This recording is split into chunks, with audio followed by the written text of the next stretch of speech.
हर हर महादेव। पिछले वीडियो में हमने आपको श्रीखंड महादेव की यात्रा करवा के भगवान भोलेनाथ के दर्शन करवाए हैं।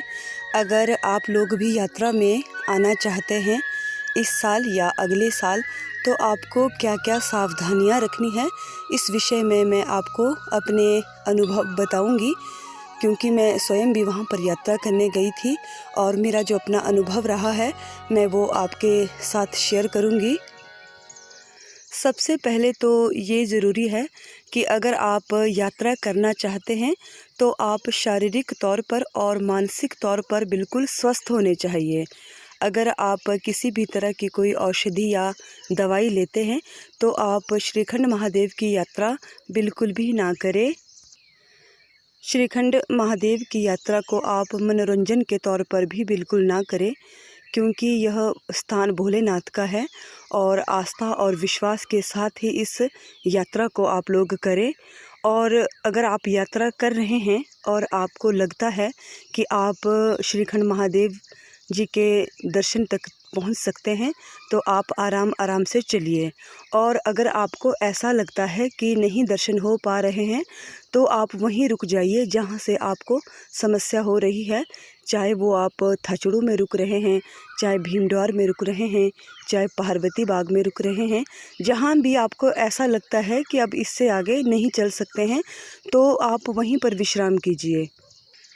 इस यात्रा में आप अपने शरीर के साथ कोई भी ज़ोर ज़बरदस्ती बिल्कुल ना करें। और जब भी आप यात्रा करें तो बिल्कुल आराम से करें, बिल्कुल कछुए की चाल में चले ताकि आपको थकान महसूस ना हो। और जहाँ जहाँ आपको थकान लगती है वहाँ थोड़ा 2 या 3 मिनट के लिए आप थोड़ा रेस्ट करके फिर आगे चलते रहिए, क्योंकि जो हमारी थचड़ू वाली चढ़ाई है वो सबसे कठिन है नीचे से। फिर वैसी ही चढ़ाई हमें जो है वो पार्वती बाग से ऊपर श्रीखंड महादेव तक लगती है, और उन दोनों ही चढ़ाई में हमें आराम से चलना पड़ता है, बिल्कुल सांस ले लेके। और अगर आप भागते हुए चलते हैं या आपको थकान महसूस हो रही है फिर भी आप चल रहे हैं तो फिर आपकी तबीयत भी ख़राब हो सकती है। इसलिए चलते समय ये सावधानी ज़रूर बरतें। जब भी आप यात्रा में जाए तो अपने साथ कुछ सामान रखें, जैसे एक डंडा हो गया साथ में चलने के लिए, क्योंकि जो रास्ते में थोड़े मिट्टी वाले पत्थर या थोड़ी मिट्टी वाली जगह या ग्लेशियर आते हैं तो वो जो आपके हाथ में डंडा होता है वो काफ़ी मदद करता है चलने के लिए। पैर में जूते वाटरप्रूफ पहने और उसमें थोड़ा ग्रिप होना चाहिए अच्छा सा, नहीं तो फिर वहाँ पे सारे ही जूते ख़राब हो जाते हैं। क्योंकि एक तो रास्ते में बहुत ज़्यादा नाले आते हैं और जब हम उन नालों को क्रॉस करते हैं तो जूते बिल्कुल भीग जाते हैं, जिसकी वजह से फिर यात्रा करने में समस्या रहती है।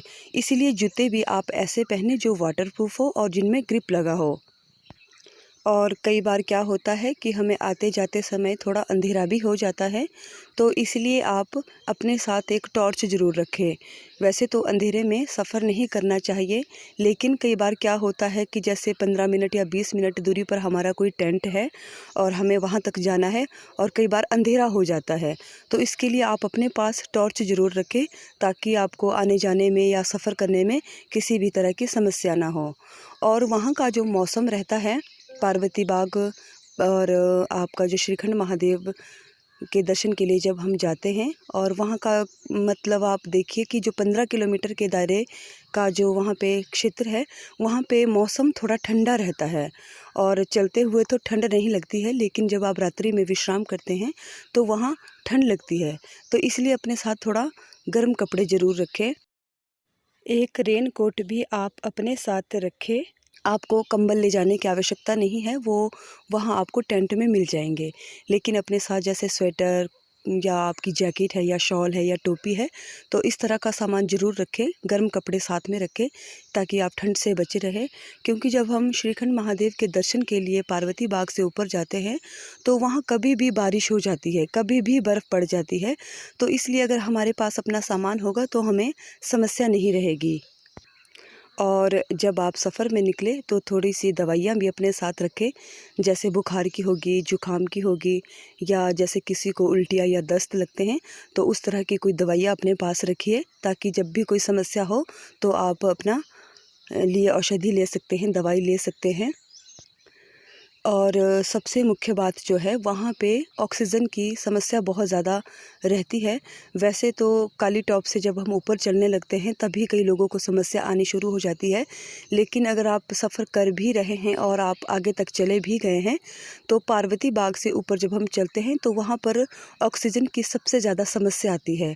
तो आप क्या करें कि अपने साथ कपूर ज़रूर रखें और उसके साथ साथ आप अपने साथ 1-2 प्याज अपने पास रखें और ग्लूकोज़ लेना तो बिल्कुल भी ना भूलें। जब आप यात्रा में निकलते हैं तो ग्लूकोज़ अपने साथ ज़रूर रखें 2-3 पैकेट, क्योंकि क्या होता है कि जब हम चढ़ाई चढ़ते हैं ऊपर को तो हमें पानी की कमी या शरीर में थकावट सी महसूस होने लगती है, ऐसा लगता है जैसे टांगें काँप रही है। तो उस समय आप क्या करें कि जब आप नैन सरोवर से पानी भरते हैं तो उस बोतल में आप ग्लूकोज़ को मिला लीजिए, ताकि आप हर 15-20 मिनट के बाद 2-2 3-3 घूँट पानी की पीते रहें, जिसकी वजह से आपको समस्या नहीं होगी। और जब आपको ऑक्सीजन की दिक्कत वहाँ पे रहे तो आप क्या करें, कपूर सूंघते रहे और अपने पास प्याज रखें और प्याज को भी सूंघते रहे। उससे क्या होता है कि आपको ऑक्सीजन की दिक्कत नहीं रहती है। और अगर आप आराम से सफ़र करते रहेंगे और अपने साथ ये थोड़ा सा सामान भी रखेंगे तो आपको सफ़र में बहुत ज़्यादा परेशानी नहीं होगी। वैसे तो वहाँ परेशानी होती ही है, चाहे वो बिल्कुल ठीक ठाक स्वस्थ व्यक्ति भी जाए, लेकिन अगर हम कुछ सावधानियाँ रखें तो फिर हम सफ़र जो है वो आराम से कर सकते हैं। सफ़र करते समय आप वहाँ दौड़िए मत, बिल्कुल आराम से चलिए, क्योंकि कई जगह पर तो रास्ता ठीक है लेकिन कई जगह पर इतना ख़तरनाक रास्ता है कि अगर आप गिर गए तो आप कहीं भी जाके गिर सकते हो, आपको कहीं भी चोट लग सकती है।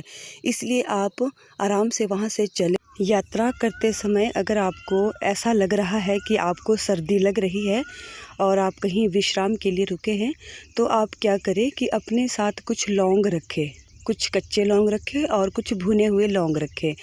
और जब आपको सर्दी लगे तो 2 लौंग अपने मुंह में आप डाल लीजिए और उनको आराम से चूसते रहिए। या फिर आप अपने पास कस्तूरी गोली रखिए और 2 से 3 गोली आप उसको खा लीजिए कस्तूरी की। उससे भी हमारी बॉडी में फिर गर्माहट आ जाती है और हमें सर्दी नहीं लगती है।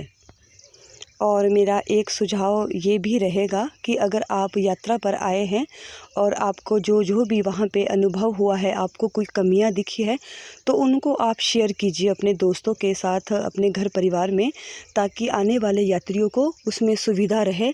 और जहाँ जहाँ आपको लगता है कि यहाँ पे कुछ कमियां है प्रशासन की, तो उसको भी आप बताइए, क्योंकि जो हमारे अधिकारी होते हैं, उच्च अधिकारी होते हैं, मुझे नहीं लगता है कि वो वहाँ तक यात्रा में जाते हैं। तो अगर आपको वहाँ रास्ते में किसी तरह की कोई परेशानी लगती है, रास्ता ख़राब लगता है, या आपको ऐसा लगता है कि यहाँ पे ये व्यवस्था होनी चाहिए, तो हम सभी लोगों को उसके लिए आवाज़ उठानी चाहिए। क्योंकि अगर हम लोग ही उन्हें नहीं बताएंगे तो उन्हें क्या पता लगेगा कि किस तरह की कमियाँ यात्रियों को हो रही है और हमें उसमें क्या क्या बदलाव करना चाहिए। तो इन सब बातों से हमें प्रशासन को भी अवगत करवाना चाहिए, जहाँ हमें लगता है कि यहाँ पे सुधार हो सकता है। श्रीखंड महादेव की यात्रा आप उन्हीं दिनों में करें जब वहाँ पे तारीख डिसाइड की जाती है कि किन दिनों में महादेव की यात्रा होगी, क्योंकि उस समय हमें वहाँ पे सुविधा मिलती है। और अगर हम आगे पीछे कभी जाते हैं तो फिर हमें खाने का, रहने का, हर चीज़ का स्वयं ही करना पड़ता है। और अगर हम यात्रा के समय वहाँ जाते हैं तो हमें टेंट की सुविधा वहाँ हर जगह मिल जाती है। और यात्रा करते समय बहुत ज़्यादा सामान अपने साथ ना रखें, बस जो आपके ज़रूरत की चीज़ें हैं उन्हीं को अपने साथ रखें, क्योंकि वहाँ के लिए तो खाली चलना भी मुश्किल हो जाता है। और अगर आप ज़्यादा सामान लेके जाएंगे तो फिर थोड़ी समस्या भी रहती है। इसलिए आप यात्रा करते समय कम से कम सामान रखें और ज़रूरत का ही सामान रखें।